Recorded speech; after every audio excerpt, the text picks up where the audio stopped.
नमस्कार, स्वागत है आप सभी का बिहार बुलेटिन में। आपके साथ मैं हूं पल्लवी रविंद्र सिंह।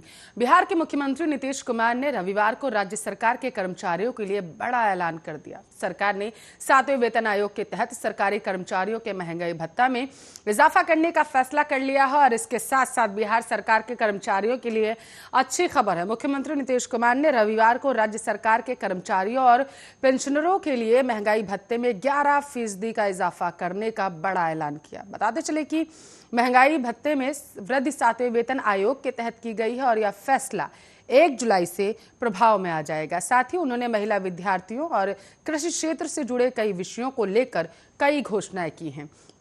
सीएम नीतीश ने बताया है कि माध्यमिक स्कूलों में अब प्रधानाचार्य की नियुक्ति प्रतियोगी परीक्षा के आधार पर की जाएगी और इसके साथ साथ उन्होंने बात को आगे बढ़ाते हुए कहा कि स्कूली शिक्षा में विकास और गुणवत्ता सुधारने के लिए कुशल और प्रभावी नेतृत्व की आवश्यकता रहेगी। इसके लिए प्रदेश के प्रारंभिक विद्यालयों में हेडमास्टर कमीशन और इसके साथ साथ उच्च माध्यमिक विद्यालय में प्रधानाचार्य कमीशन का गठन किया जाएगा और इन पदों पर नियुक्ति प्रतियोगी परीक्षा से होगी। और बिहार में अनुसूचित जाति जो है और जनजाति और अति पिछड़ा वर्ग के युवक और युवतियों को बिहार लोक सेवा आयोग और इसके साथ साथ आपको बताते चले प्रारंभिक परीक्षा जो इसकी होगी उसमें पास करने पर सरकार मुख्य परीक्षा की तैयारी के लिए 50,000 और संघ लोक सेवा आयोग की मुख्य परीक्षा की तैयारी के लिए 1 लाख रुपए सिविल सेवा प्रोत्साहन योजना के तौर पर देगी।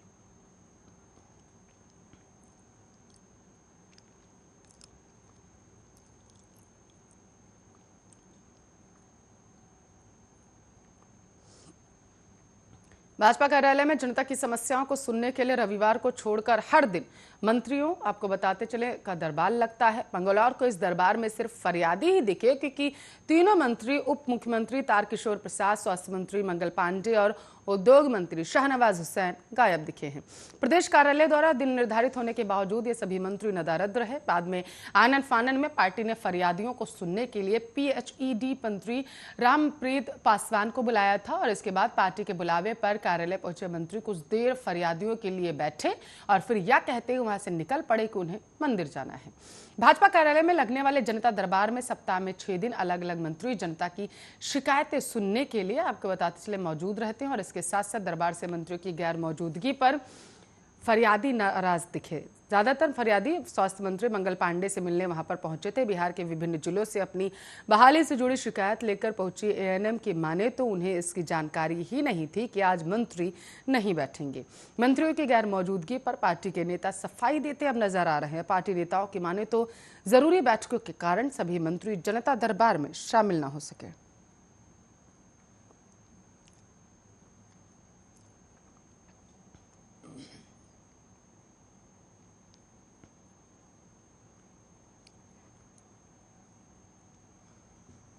बिहार श्रेष्ठ बार काउंसिल ने अपने जनरल बॉडी की बैठक में हाईकोर्ट समेत राज्य के सभी अदालतों में फिस्कल कोर्ट प्रारंभ करने को लेकर पटना हाईकोर्ट से आग्रह करने का निर्णय ले लिया है। आपको बताते चले देश भर में मार्केट, मॉल, स्कूल, बिजनेस और कॉमर्शियल इकाइयों के खोले जाने के आलोक में पटना हाईकोर्ट में भी फिस्कल कोर्ट शुरू करने पर विचार करने का आग्रह कर लिया गया है। और इसके साथ साथ इस संबंध में बिहार स्टेट बार काउंसिल के कार्यवाहक सचिव अशोक कुमार ने रविवार को एक प्रेस रिलीज जारी कर इस बात की भी जानकारी दे दी। यहां तक कुछ हाईकोर्ट ने भी फिस्कल कोर्ट चलाने की अनुमति दी है। रिलीज में आपको बताते चले यह भी कहा गया है कि जिस तरीके से वर्तमान स्थिति की वजह से मुकदमा लड़ने की जो कवायद थी वो आगे के लिए बढ़ाई जा रही थी और मुकदमा लड़ने वालों व न्याय की आस लगाए लोगों को संकट का सामना करना पड़ रहा था क्योंकि यह सर्ववादी तथ्य कि राज्य के हर एक कोने में इंटरनेट की सुविधा उपलब्ध नहीं हो सकती है। यहाँ तक कि कुछ स्थानों में नियमित रूप से बिजली का कनेक्शन भी उपलब्ध नहीं है। इस परिस्थिति में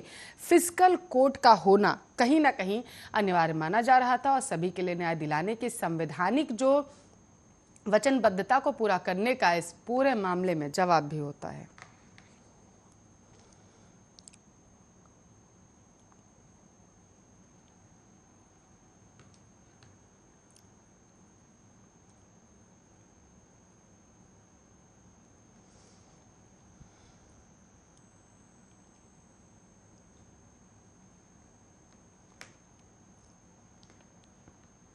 खबरों में आगे बढ़ेंगे। बिहार बुलेटिन में मोतिहारी का रुख करेंगे। आपको बताते चले जिले के मुफस्सिल थाना क्षेत्र में झाड़ फूक के नाम पर एक महिला के साथ बलात्कार करने का मामला अब सामने आ चुका है। खबरों के मुताबिक तांत्रिक ने तिवार शमशान घाट पर इस घिनौनी वारदात को अंजाम दिया। आरोप तांत्रिक पर यह है कि पहले पीड़िता से 10,000 रुपए लिए, फिर चाकू दिखाकर महिला के साथ रेप किया गया। महिला के शोर मचाने पर आसपास के लोग जुट गए, जिसके बाद वहां मौके से फरार हो गया था। सोमवार को आपको बताते चले पीड़िता ने थाने में एफआईआर दर्ज करा दी है और इसी के बाद पुलिस मामले की जांच में जुट चुकी है। आपकी जानकारी के लिए आपको बताते चले पीड़िता ने बयान देते हुए कहा है कि अक्सर वह बीमार रहती थी, भूत प्रेत का साया रहता था। उसे गांव के ही एक तांत्रिक इंदल सहनी ने कहा था कि वह झाड़ फूंक कर ठीक कर देगा। इसके झांसे में परिजन आ गए थे। बीमारी ठीक करने के बहाने 13 अगस्त को परिजनों के साथ शमशान घाट बुलाया। सास ससुर को अलग बैठा दिया गया और मुझे अंदर ले जाकर चावल का अक्षत छिड़क कर झाड़ फूंक का बहाना किया गया। चाकू के बल पर मेरे साथ बलात्कार किया गया। इसके पहले 10,000 रुपए भी हमसे ले लिए गए थे। शमशान घाट पर झाड़ फूंक के बाद मैं ठीक हो गई थी। हालांकि आपको बताते चले इसके बाद पीड़िता ने अपनी बात को आगे बढ़ाते हुए कहा कि इस मामले में हमने मुफस्सिल थाना अध्यक्ष से शिकायत की है। थाने में आवेदन दे दिया गया है। पुलिस मामले की छानबीन कर रही है।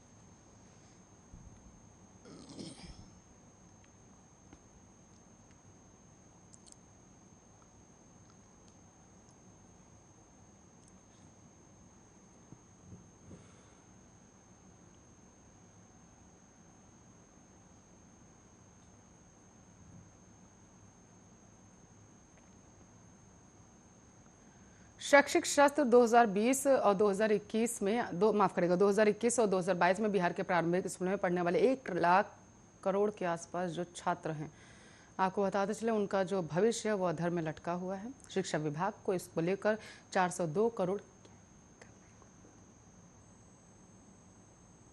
किताब क्रय की जो मौजूदा सत्र में दूसरी से 8वीं कक्षा तक में पढ़ने वाले जो बच्चे हैं, आपको बताते चले विद्यार्थियों के खाते में उनकी जो रकम है वो दी जाएगी। ये वैसे छात्र हैं जो पिछले सत्र में पहली से 7वीं कक्षा तक में अध्ययनरत थे। मौजूदा सत्र के पहली क्लास में पढ़ने वाले विद्यार्थियों को किताब का पैसा बाद में मिलेगा। और आपकी जानकारी के लिए आपको बताते चले सोमवार से पहली से 8वीं तक के स्कूल 4.25 महीने बाद खुले तो बच्चे बिना किताब के स्कूल पहुंच गए। इसको लेकर शिक्षा मंत्री विजय कुमार चौधरी ने स्थिति की समीक्षा की। उन्होंने संबंधित अधिकारियों को तत्काल कार्रवाई करने का आदेश दिया। उसके बाद पैसा बच्चों के खाते में भेजने की प्रक्रिया तेज हो गई है। शिक्षा मंत्री ने कहा है कि बच्चों के पास किताबें होनी ही चाहिए। इसकी तैयारियां लगातार चल रही हैं। 1 सप्ताह में पैसे बच्चों के खाते में चले जाएंगे। शिक्षा मंत्री ने राज्य पाठ्य पुस्तक निगम के प्रबंधक निदेशक मनोज कुमार को निर्देश दिया है कि सभी जिलों में किताबों की जो उपलब्धता है, स्टॉक को तुरंत देखा जाए, समीक्षा की जाए और प्रकाशकों के साथ बैठक कर राशि बच्चों के खाते में जाने पर किताब क्रय की सुविधा सुनिश्चित की जाए।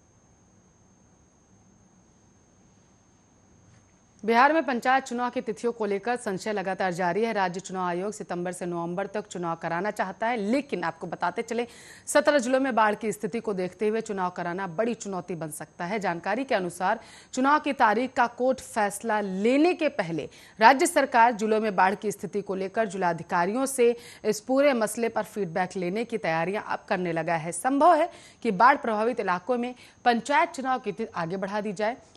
हालांकि इससे चुनाव के समेकित कार्यक्रम पर असर पड़ने की उम्मीद जो है वो जताई फिलहाल के लिए नहीं जा रही है।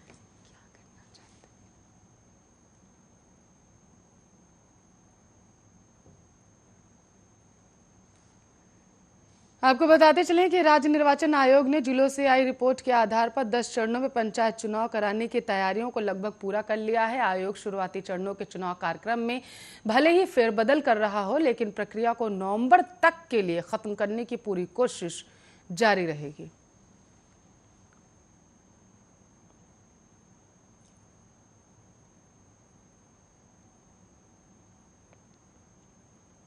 अभी तक जातीय जनगणना के सवाल पर नीतीश कुमार और लालू प्रसाद यादव एक मंच पर दिख रहे थे। नेता प्रतिपक्ष तेजस्वी यादव नीतीश कुमार से मुलाकात कर इससे जुड़ा मांग पत्र भी सौंप चुके हैं कि प्रधानमंत्री से समय लेकर उनसे मिला जाए।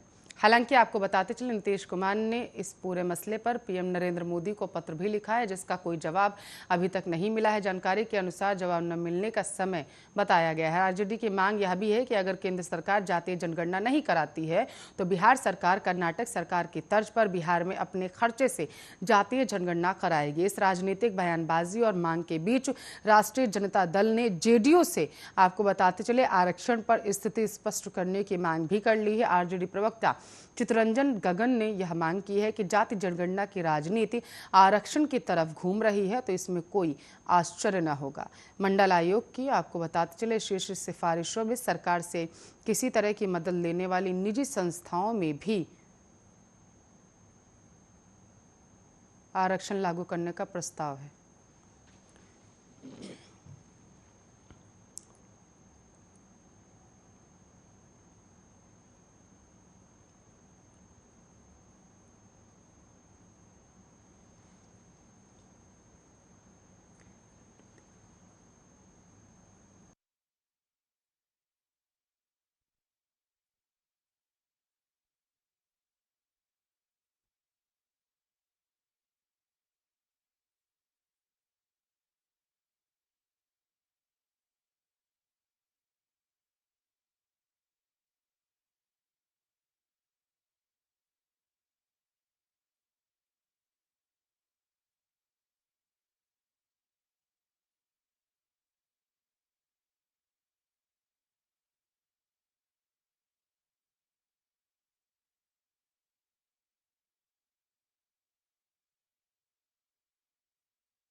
खबरों में आगे बढ़ेंगे। बढ़ती महंगाई के बीच लोगों के लिए एक राहत की खबर सामने आ चुकी है, जिसके चलते देश में सरकारी तेल कंपनियों ने मंगलवार को पेट्रोल और डीजल के भाव जारी कर दिए हैं। आपकी जानकारी के लिए आपको बताते चले, इसके अनुसार पेट्रोल कीमतों में कोई इजाफा नहीं हुआ है। पटना की बात करें तो यहाँ पेट्रोल का मूल्य 104 रुपये 57 पैसे प्रति लीटर है। डीजल का मूल्य 95 रुपये 81 पैसे प्रति लीटर। आपको बताते चले, एक महीने से पेट्रोल और डीजल के मूल्य स्थिर हैं। हालांकि अंतर्राष्ट्रीय बाजार में क्रूड ऑयल की कीमतों में $5 प्रति बैरल तक की कमी आई है। पेट्रोल के दामों की अगर बात करें तो आपकी जानकारी के लिए आपको बताते चले, पिछले एक महीने के दौरान इसमें तेजी नहीं आई है। बीते 43 दिनों की बात करें तो पेट्रोल की कीमत करीब 11 रुपये 52 पैसे प्रति लीटर बढ़ी है। इस अवधि में डीजल की कीमत 9 रुपये 8 पैसे प्रति लीटर जो है वो बढ़ाई गई थी। इसके पहले 17 जुलाई को पेट्रोल के दाम में 30 पैसे प्रति लीटर की वृद्धि की गई थी। डीजल की कीमत स्थिर रहती है। इसके बाद 18 जुलाई 2021 से पेट्रोल और डीजल की कीमतों में कोई बदलाव नहीं देखा गया।